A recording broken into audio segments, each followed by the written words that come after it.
You're seeing firms pay to keep talent, pay to keep them from leaving, but you're also seeing firms pay money to squash their competition. Sometimes I will see headlines, oh, so-and spent $20, $30 million in transition assistance, but they didn't really recruit anybody new. So it's a nice headline because you think, oh, this firm acquired all this new talent and all this AUM.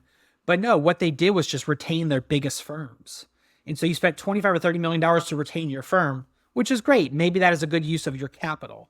What I would argue is there's only a handful of firms out there that can pay a good amount of money up front, transition assistance, and give you a check or a wire for you to port your business from point A to point B, which is their firm. But then you have to ask yourself, if all this money is being spent on recruiting and acquisition, how's everything else getting serviced? How's it getting fixed? Where are the investments into everything else? Are you enhancing my service? Are you enhancing my compliance? Are you getting me access to better technology? So you're spending all this money on recruiting to keep your thing afloat, but you're not improving the lives of the existing users, like your existing clients. And so it's a really difficult environment. So a lot of times I find it interesting is that even if, say, a firm that's offering a lot of money doesn't win a deal, they can drive up the acquisition cost of another broker-dealer or an RIA. And so even though they lost, they won, right? Because this firm can afford to pay that money, this firm can't.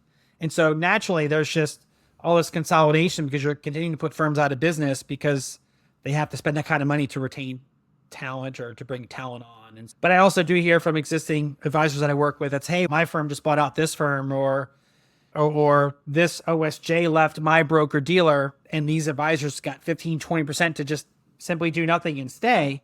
So on $1 million of revenue, they got 200 grand just to stay. And so you're seeing firms pay to keep talent, pay to keep them from leaving, but you're also seeing firms pay money to squash their competition.